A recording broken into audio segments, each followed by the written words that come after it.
Hello friends, welcome to our YouTube channel. Today we are going to discuss class 7th history chapter number 4 the Mughal Empire. This is the part second. इससे पहले part first upload कर दिया गया है और ये part second है. आज हम पढ़ेंगे mansabdar and Jagirdar. As the empire expanded to encompass different region, the Mughal recruited diverse body of the people. तो बहुत से अलग अलग जो डाइवर्सिटी ऑफ बॉडीज इन्होंने रिक्रूट कर ली थी अपने रीजन में. From a small nucleus to of Turkish nobles Turanis दे एक्सपैंड टू इंक्लूड. तो इन्होंने इंक्लूड कर लिया था ईरानीज को, Indian Muslim, Afghan, Rajput, Marathas और बहुत सारे ग्रुप्स को. Those who joined the Mughal service was enrolled as, जो मुगल सर्विस के अंडर आ गए थे उनको मनसबदार बोला जाता था. The term mansabdar refer to an individual who holds a mansab. Mansabdar उस इंडिविजुअल को बोला जाता था जो एक मनसब होल्ड करता था, यानी कि जिसको एक पोजीशन मिलती थी उसको मनसबदार बोला जाता था. It was a grading system used by Mughal to fix.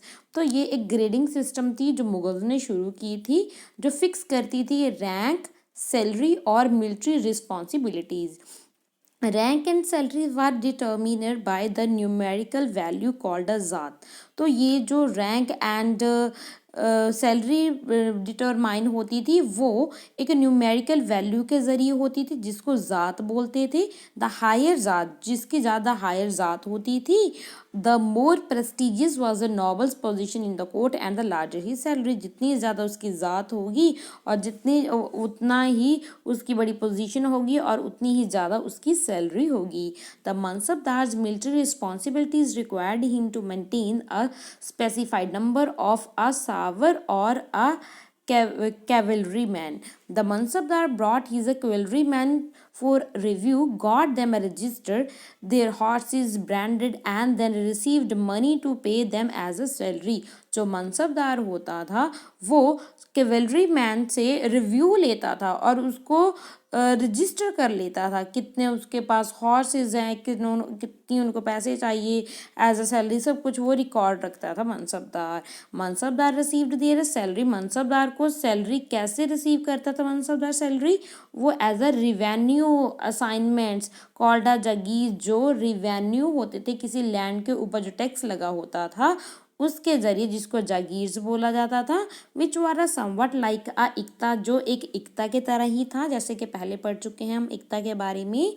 But unlike muqtis, most mansabdar did not actually resides in or administered their jagirs. They only had a rights to the revenue of their assignment which was collected for them by their servant, while the mansabdar themselves served in some other parts of the country. बहुत से parts में मनसबदार अपने आप सर्व करते थे और बहुत से पार्ट में उन्होंने अपने सर्वेंट रखे हुए थे. इन अकबर्स रेन, अकबर के राज्य में क्या हुआ था? These jagirs were carefully assessed to that their revenue were रफली equal to the salary of mansabdar. तो ये जो रिवेन्यू था ना, ये बहुत अच्छे तरीके से अकबर ने लगाया था कि जितनी मनसबदार की सैलरी थी उसके इक्वली उन्होंने रिवेन्यू लगाया था. By Aurangzeb's reign this was no longer the case and the actual revenue collected was often less than the granted some.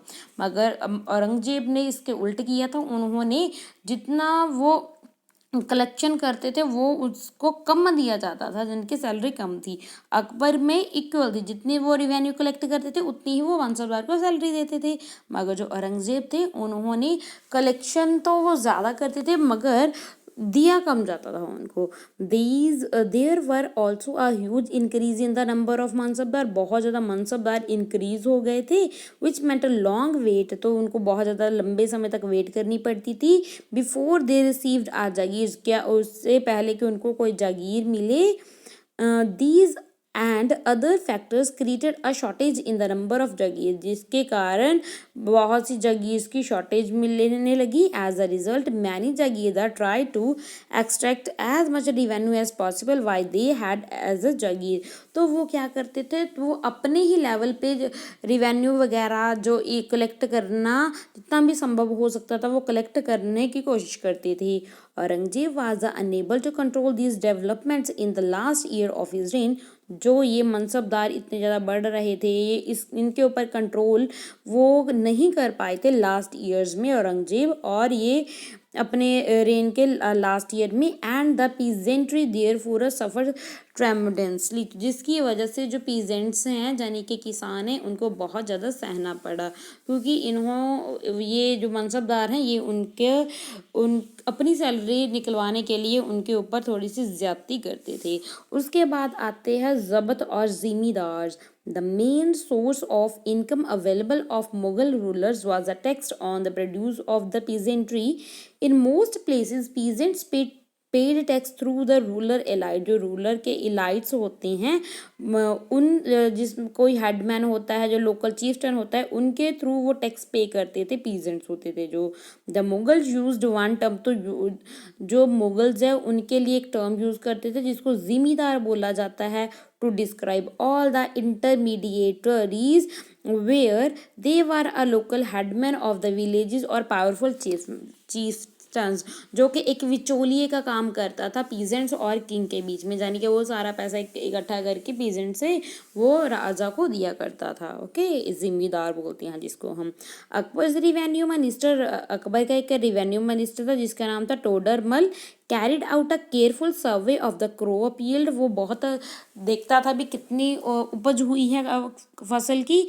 Price and area cultivated, कितने एरिया पे उसने किसान ने कल्टीवेशन की है। फॉर 10 ईयर पीरियड, तो 10 साल का पिछला वो सारा दिखता है। 1570 to 1580। On the basis of this data, इस डाटा के बेसिस पे ही tax was fixed, tax fix किया गया हर एक क्रॉप पे in cash. Each province was divided into revenue circle, जितने भी ये प्रोविंसेस थे इनको रेवेन्यू सर्कल में डिवाइड किया गया with its own schedule of the revenue rates for individual crops. This revenue system was known as a जब्त। इसी जो सिस्टम रिवेन्यू सिस्टम बनाया था इसको जब्त सिस्टम बोला जाता था। It was a prevalent in those area, ये उन एरिया में लागू होता था where Mughal administrator could survey the land, जहाँ पे जब मुगल एडमिनिस्ट्रेटिव थे वो लैंड में सर्वे कर सकते हैं। And keep very careful account, जहाँ पे वो बहुत केयरफुली अकाउंट्स रख सकते हैं। ठीक है, this was not possible in provinces such as Gujarat and Bengal. Gujarat and Bengal में इस टाइप का सिस्टम बहुत ज़्यादा मुश्किल था, पॉसिबल नहीं था। In some area the zamindar exercise a great deal of power. बहुत से प्लेस ऐसे थे जहाँ पे जो जिमीदार थे उनके पास बहुत ज़्यादा पावर थी। The exploitation by the Mughal administration could drive them to rebellion. बहुत से शोषण कर रहे थे, उनके साथ गलत बिहेव कर रहे थे जिमीदारों के साथ मुगल एडमिनिस्ट्रेशन, तो उन्होंने क्या रिबेलियन शुरू कर दिया, उनके खिलाफ विद्रोह कर दिया। Sometime a zimidar and a peasants of some caste allied in a rebelling against the Mughal authority. These peasants revolts challenges the stability of the Mughal empire from the end of the 17th century.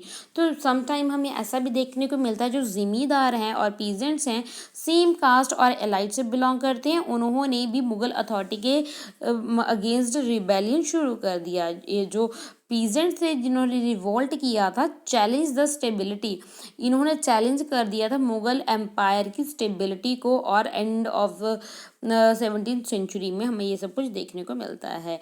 आगे हम पढ़ने वाले हैं अकबरनामा और आईने अकबरी, बहुत ज़्यादा important work है ये। Akbar order one of his close friend, उनका एक क्लोज फ्रेंड था और एक कोटिया यानी कि दरबारी भी था जिसका नाम था अबुल फजल। तो Abul Fazal to write a history of his reign, तो उसको इन्होंने अबुल फजल को ऑर्डर दिया था कि आप हिस्ट्री लिखोगे उसके रेन की, यानी कि उसके शासन की।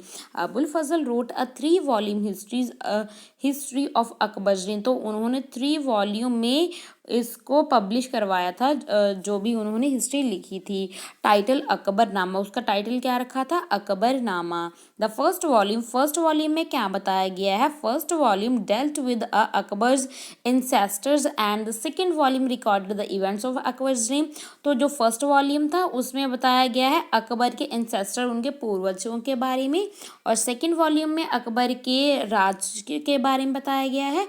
और जो थर्ड वॉल्यूम है जिसका नाम है आईने अकबरी, और इसका नाम है Aine Akbari, it deals with the Akbar's administration, household, army, the revenue and the geography of his empire. Sorry, okay. तो जो थर्ड वॉल्यूम है इसमें जो पूरा एडमिनिस्ट्रेशन है, हाउस होल्ड है, आर्मी है, रिवेन्यू, ये सारे सिस्टम का उसके एम्पायर के बारे में बहुत अच्छे से उन्होंने लिखा है। किसने लिखी है? ये अबुल फजल ने।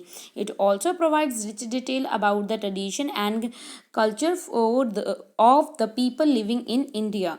The most interesting aspect about the आईने अकबरी, जो बहुत ज़्यादा इंटरेस्टिंग फैक्ट है आईने अकबरी का, is its rich statistical detail about things as a diverse as a crop, yield, prices, wages and revenue. तो आईने अकबरी में बहुत स्टैटिस्टिकल डिटेल भी मिलती है जिसमें हमें पता चलता है क्रॉप्स के बारे में, कितनी उपज हुई, कितना प्राइस था, वेजेस के बारे में और रिवेन्यू के बारे में बहुत अच्छे से हमें नॉलेज दी गई है ये अबुल फजल ने।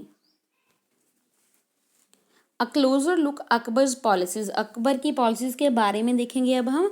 The broad feature of administration were laid down by Akbar and were elaborately discussed by Abul Fazal. Abul Fazal ने बहुत इलेबोरेटली डिस्कस किए हैं अपनी बुक में अकबरनामा में, in a particular in its a last volume. जो लास्ट वॉल्यूम है 3 वॉल्यूम में पब्लिश हुई थी ना ये अकबरनामा, जो आईने अकबरी में उन्होंने बहुत अच्छे से उनकी अकबर की पॉलिसीज के बारे में डिस्कस किया है, इलेबोरेटली डिस्कस किया है। Abul Fazal explain that the empire was divided into provinces called suba. तो उन्होंने बताया है कि जो अकबर का जो एम्पायर है उसको सूबाज में डिवाइड किया गया है, गवर्नड बाय द सूबेदार। और उनको गवर्न कौन कर रहा था? उनको गवर्न कर रहे थे सूबेदार। सूबा में डिवाइड किया हुआ था और जो उनको गवर्न कर रहे थे उनको सूबेदार बोला जाता था। Who carried out both the political and military function, वो जो सूबेदार होते थे वो पॉलिटिकल और मिलिट्री फंक्शन करते थे। Each provinces also had a financial officer भी होता था जिसको दीवान बोला जाता था। फॉर द मेंटेनेंस और the peace and order in his provinces, the सूबेदार was supported by a with other officer। तो उनको भी अपने जो सूबे में पीस बनाए रखने के लिए तो वो और भी ऑफिसर सपोर्ट करते थे, जैसे कि मिलिट्री पे मास्टर जिसको बख्शी बोला जाता है, the minister in charge of the religion and the charitable patronage जिसको सदर बोला जाता है, मिलिट्री कमांडर फौजदार and the town police commander जिसको कोतवाल, ये भी उनकी सपोर्ट करते थे ये सब कुछ पीस बनाए रखने में सूबे में। ओके, आगे हम बात करेंगे नूरजहां इन्फ्लुएंस इन अ जहांगीर को। नूरजहां का इन्फ्लुएंस बहुत ज़्यादा था जहांगीर के ऊपर, वो हमें देखने को मिलता है। ये नूरजहां का फरमान है। तो ये क्या है? Mehrunnisa married the emperor Jahangir. Mehrunnisa marriage करती हैं एम्परर जहांगीर से 1611 में and receive the title Nurjahan. तो वो क्या जी? वो रिसीव करती हैं title Nurjahan. She remained extremely loyal and supportive to the monarch. वो बहुत ज़्यादा सपोर्टिव एंड लॉयल रहती हैं मोनार्क के साथ, यानी कि राजा के साथ। As mark of the honour Jahangir struck silver coins bearing his own title on one side and on the other inscription stuck in the name of the queen बेगम नूरजहां। तो इसीलिए उनके लिए तो अब इन्होंने सिक्के चलाए थे, एक साइड पे तो उन्होंने अपना नेम और दूसरी साइड के ऊपर उन्होंने नूरजहां का नेम बनवाया था, खुदवाया था, इंस्क्रिप्शन करवाई थी। The adjoining document is an order farman of Nurjahan. The seal states commander of her most sublime and elevated majesty Nurjahan Padshah Begum बोला गया है। The round seal state by the son of Shah Jahangir she become as brilliant as the moon. May Noor Jahan Padshah be the lady of the age. तो उनको lady of the age बोला गया है नूर जहां को. आगे हम देखेंगे Akbar's nobles commander large army and had access to large amount of revenue. While they were a loyal, the empire functioned efficiently, but by the end of the 17th century, many nobles had built an independent network of their own. तो पहले पहले अकबर के rain में बहुत से सूबेदार ऐसे होते हैं जो बहुत ही लॉयल रहते हैं, रिवेन्यू कलेक्ट करते हैं और उनको देते हैं. और मगर 17th सेंचुरी के एंड में हमें क्या देखने को मिलता है, बहुत से ऐसे होते हैं नॉबल्स ऐसे होते हैं, उन्होंने अपना ही इंडिपेंडेंट वो अपना नेटवर्क बना लेते हैं. Their loyalty to the empire were weakened by their own self interest. वो अपने ही सेल्फ इंटरेस्ट के ऊपर ज़्यादा फोकस करने लग गए और जो लॉयल्टी थी वो ख़त्म होती जाने लगी, वीक हो रही थी उनकी. While Akbar was at Fatehpur Sikri पे अकबर ने during 1570s he started discussion on a religion with a उलमा. तो 1570s में अकबर उलमा के साथ रिलीजन के ऊपर डिस्कशन करते थे, ब्राह्मण्स के साथ, उलमास के साथ, ज्यूज प्रीस्ट के साथ, who was a Roman Catholic, तो इनके साथ वो करते थे, ज़ोरास्ट्रीज के साथ भी करते थे. This discussion took place in the इबादत खाना. तो ये जो डिस्कशन होती थी ये इबादत खाना में होती थी. He was interested in the religion and social custom of different people. जो अकबर थे उनको बहुत ज़्यादा इंटरेस्ट था हर एक प्रकार के वो रिलीजन में जानना चाहते थे और डिफरेंट लोगों के कस्टम्स के बारे में वो जानना चाहते थे. Akbar's interaction with the people at a different phase made him realize that a religion scholar who emphasize ritual and dogma were often bigots. तो पहले हम इसका मतलब देखेंगे, डोगमा का मतलब क्या होता है. अ स्टेटमेंट और an interpretation declared as authoritative with a expectation that it would be a followed without question. तो डोगमा यानी कि जिसको बिना आंख बंद करे लोग उसको फॉलो करते रह रहे हैं, ठीक है, without any interpretation. Bigot क्या होता है, an individual who is a intolerant of the another person religion belief और कल्चर. तो बाय गॉड वो होता है जो दूसरे के धर्म को टॉलरेट नहीं कर पाता, दूसरे के रिलीजन को, कल्चर को अच्छा नहीं समझता, तो उसको बाय गॉड बोला गया है. तो ये क्या है, तो ये जो जब ये अलग अलग फेज से लोगों के साथ इंटरेक्शन हुए अकबर, तो religion scholars was emphasize ritual and dogma were often bigot. जो जितने भी उनके जो डॉगमा होते थे, रिचुअल्स होते थे, वो बाय गॉड्स होते थे. बाय गॉड्स मीन्स वो दूसरे के धर्म को अच्छा नहीं मानते थे. Their teachings created a divisions. जो उनकी टीचिंग्स होती थी ना, जितने भी ये धर्म गुरु होते थे, ठीक है, उनकी जो टीचिंग्स होती थी वो डिसहार्मनी, वो एक सब्जेक्ट क्रिएट करती थी, लोगों में डिवीजन बनाती थी. This eventually led Akbar to the idea of a sulh-e-kul यानी सुलह-कुल मीन यूनिवर्सल पीस. तो उसी के बाद ही इनके दिमाग में ख्याल आया कि यूनिवर्सल पीस चाहिए भी हमें, तो ठीक है. This idea of tolerance did not discriminate between a people of different religion in his realm. तो उन्होंने ये कहा, ये आइडिया दिया कि वो उन्होंने बोला डिड नॉट टॉलरेंस, वे कोई भी डिस्क्रिमिनेट नहीं करेगा उसके राज्य में, उनके कोई भी रिलीजन के साथ किसी के साथ भी डिफरेंस नहीं किया जाएगा. Instead it focused on the system of ethics. वो फोकस करेंगे, किसके ऊपर फोकस करेंगे, ऑनेस्टी के ऊपर, जस्टिस के ऊपर, पीस के ऊपर. दैट वाज यूनिवर्सल एप्लीकेबल, जो यूनिवर्सल एप्लीकेबल बनते हैं. Abul Fazal helped in Akbar in framing a vision of governance around this idea sulh-e-kul. तो अबुल फजल ने बहुत ज़्यादा इंपॉर्टेंट रोल प्ले किया है इस जो ये पॉलिसी को लगाने में. This principle of the governance was followed by a Jahangir and a Shahjahan as well. तो शाहजहां और जो जहांगीर हैं इन्होंने भी ये वाला जो रूल था उसके सुलह कुल को फॉलो किया. तो सुलह कुल में क्या है, जहांगीर अकबर सन, जो अकबर के सन है, describe his father the policy of the sulh kul the following words. वो अपने वर्ड्स में क्या बताते हैं सुलह कुल के बारे में, उनके बेटे क्या बताते हैं. As in the wide expand of the divine compassion, there is a room for all the classes and the followers of all creeds. So, in his imperial domination, domination, which on all sides were limited only by the sea. There were a room for the professor of the opposite religion and for a belief good and bad, and the road to intolerance was closed. Sunnis and Shias met in one mosque, and a Christians and a Jews in the church to pray. He constantly followed the principle of universal peace. तो ये अकबर की बदौलत ही के जो ये सुन्नी और शिया अलग अलग दो पार्ट्स बन गए थे, वो भी एक ही मॉस्क में वो नमाज अदा कर रही हैं, और क्रिश्चियनिटी और में भी ये जो जूस और क्रिश्चियनिटी में भी दोनों एक ही चर्च में प्रे कर रही हैं। ये सिर्फ यूनिवर्सल पीस यानी कि सुलह कुल का ही नतीजा है। ओके, ये देख लिया हमने। अब हम देखेंगे ये क्या है। Akbar's commission the translation of a many Sanskrit words into Persian. तो अकबर ने बहुत से वर्ड्स को भी ट्रांसलेट करवाया इन्होंने पर्शियन में।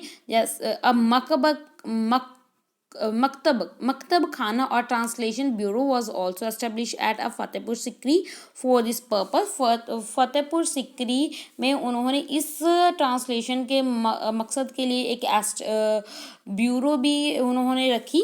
द महाभारत, रामायण, लीलावती एंड योगेश्वत were some of the notable Sanskrit works that were taken up for a translation. तो इनको ट्रांसलेशन के लिए इन्होंने बोला भी इसकी ट्रांसलेशन की जाए। The Razmnama Persian translation of the Mahabharata contains a lavish illustration of the events of Mahabharata। तो महाभारत के इवेंट्स इसमें दिए गए हैं। आगे हम पढ़ने वाले हैं Mughal empires in the 17th century and after.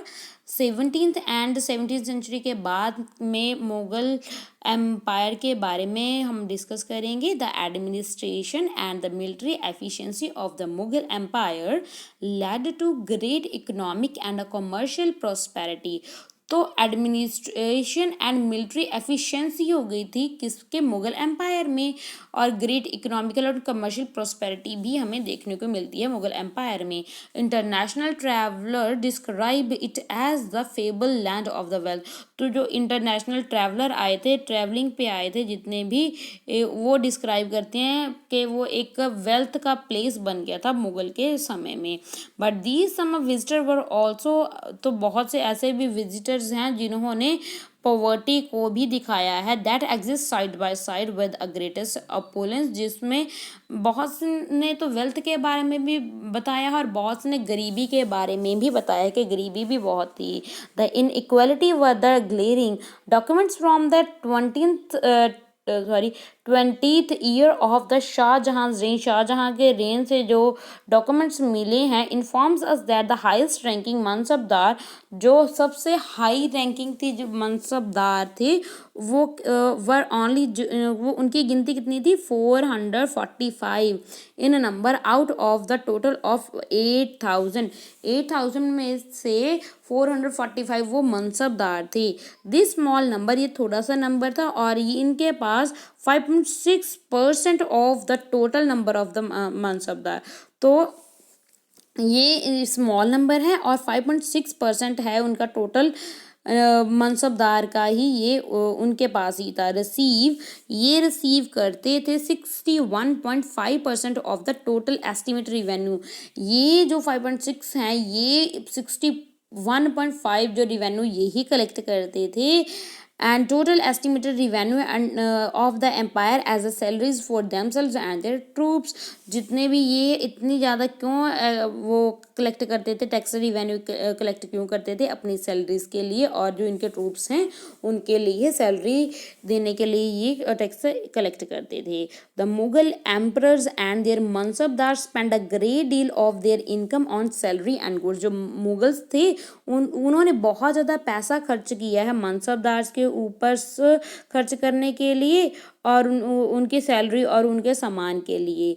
This expenditure benefit the is artisan and the peasantry who supplied them with the goods and produce, but the scale of the revenue collection left very little for investment in the hands of a primary producer, the peasant and the artisan। तो क्या जी, ये peasants and जो artisan थे उनके भाई पल्ले में कुछ नहीं पड़ता था। जो प्राइमरी प्रोड्यूसर थे उनको बहुत ज़्यादा वो इन्वेस्टमेंट नहीं कर पाते थे, क्योंकि वो तो मेहनत कर रहे हैं, वो उनको ज़्यादा फ़ायदा नहीं होता था। जो लेने वाले हैं, जो टैक्स कलेक्ट कर रहे हैं, उनको बहुत ज़्यादा फ़ायदा होता था। The poorest among them lived from a hand to mouth, जो बहुत गरीब थे और जिनको बस इतना ही कमा पाते थे कि बस पेट ही पाला जा सकता था। And they could hardly consider investing in additional sources, तो वो इन्वेस्टमेंट करने के लिए उनके पास पैसा ही नहीं बचता था। टूल्स एंड सप्लाईज, जो टूल्स और सप्लाईज है टू इंक्रीज द प्रोडक्टिविटी, ये तो कुछ नहीं कर पाते थे, क्योंकि उनका जो ज़्यादातर पैसा है वो एज अ रिवेन्यू ही चला जाता था। The wealthier peasantry and the artisanal group, the merchants and the bankers profited in this economical world, तो जो मर्चेंट थे, बैंकर्स थे, इनको ज़्यादा फ़ायदा हो रहा था इस वर्ल्ड में। Okay, the enormous wealth and the resources commanded by the Mughal elite made them by extremely powerful group of the people in the late 17th century. As the authority of the Mughal empire slowly decline, तो धीरे धीरे जो Mughal empire है तो वो decline होता चला गया। And his servants emerged as a powerful centre of the power in the region, तो उनके जो जिनको रिवेन्यू कलेक्ट करने के लिए बिठाया था वही वो पावरफुल रीजन, वो अपने अपने रीजन में पावरफुल बन हो जाते हैं। दे कॉन्स्टिट्यूटेड न्यू डायनेस्टी, वो नई नई डायनेस्टी स्थापित कर लेते हैं। And held command of the provinces like Hyderabad and Awadh, जैसे हैदराबाद एंड अवध इसकी एग्जाम्पल है। ये प्रोविंसेस थे, इन्होंने अलग अपनी ही प्रोविंसेस अपने ही तौर तरीके से ये चलाना शुरू कर दिया था। Although they continue to recognise the Mughal empire in Delhi as their master, चाहे वो पहले तो रिकॉग्नाइज करते थे कि जो दिल्ली में जो मुगल्स हैं वो उनके मास्टर हैं, but by the 18th century the provinces of the empire has consolidated their independence political identity, मगर 18th century आते आते हुआ क्या, तो उन्होंने प्रॉपरली पूरा अपने आप को इंडिपेंडेंट डिक्लेयर कर दिया हैदराबाद और अवध के जो सूबेदार थे। वी विल रीड, इनके बारे में हम 10th चैप्टर में और डिस्कस करेंगे अवध और हैदराबाद के बारे में। आगे हम एल्सवेयर में है kings and queens there were several great monarchs all near contemporary in the different part of the world in 16th century। 16th century में और भी वर्ल्ड में ऐसे contemporary राजे और रानियां हुई हैं। This includes the ruler of Ottoman Turkey, Ottoman Turkey में भी एक रूलर हुए हैं जिसका नाम है सुल्तान सुलेमान। 1520 to 1566 तक इन्होंने ये उनका शासनकाल है। During his rule the Ottoman state expanded into Europe, तो उनके रेन में उन्होंने अपना जो एक्सपैंड यूरोप तक कर लिया था। Seizing Hungary and besides Austria, तो उन्होंने हंगरी, ऑस्ट्रिया और हंगरी इनको भी कब्जा कर लिया था। His army also seized a Baghdad and Iran, Baghdad और ईरान के इलाकों को ऊपर भी इनकी आर्मी ने कब्जा कर लिया था। Most of the North Africa all the way into Morocco acknowledged Ottoman empire, तो ये वाला ये इलाके के ऊपर भी जैसे नॉर्थ अफ्रीका है, मोरक्को है, इसके ऊपर भी इन्होंने अपनी छाप छोड़ दी थी। And the Suleiman also reconstructed the Ottoman navy, तो ओटोमन नेवी को भी उन्होंने रिकंस्ट्रक्ट किया था। His domination over the eastern Mediterranean brought the navy into a competition with the Spain in the Arabian Sea, the challenges in the Portuguese. The monarch was given the title of Al-Kanuni, the lawgiver, because of the large number of the regulation passed during his reign, तो वो अपने आप को उन्होंने monarch ने title दिया था। क्या टाइटल दिया गया था? लॉ गिवर, यानी कि उन्होंने बहुत से रूल एंड रेगुलेशन पास किए थे अपने रेन में, इसीलिए उनको लॉ गिवर भी टाइटल दिया जाता है। These were aimed to a standardise, तो ये क्यों स्टैंडर्डाइज करने के लिए administration procedure throughout the expanding domains of the empire and specifically to protest the peasantry from a forced labor and extra ordinary text, तो extra ordinary text भी वो peasants से फोर्स लेबर के रूप पे भी लिया जाता था, यानी कि वो तो लेते ही थे, और जो एक्स्ट्रा वर्क जैसे उनसे फ्री में वर्क करवा दिया जाता था बिना पैसे वगैरह दिए, है ना। Later the 17th century when a public become decline in the Ottoman domain, the reign of the Suleiman Kanuni were remembered as the period of the ideal governance. तो उसके बाद 17th सेंचुरी में जब पब्लिक ऑर्डर बिल्कुल decline होने लगा, तो Ottoman domain का जो रेन था ना, इसमें ऑटोमन एम्पायर में जो सुलेमान कानूनी का जो राज था उसको आइडल गवर्नेंस माना जाता था तुर्की में। तो बहुत ज़्यादा इम्पॉर्टेंट है, याद रखना है हमने। सुल्तान सुलेमान जो ऑटोमन तुर्की से बिलोंग करते थे, ये भी कॉन्टेम्प्रेरी थे, हम बोल सकते हैं मुगल्स के, अकबर वगैरह के। ओके, तो ये रहा था आज का हमारा chapter the Mughal empire, discuss कर लिया है अच्छे से, समझ में आ गया होगा आपको। Thanks for listening me, God bless you.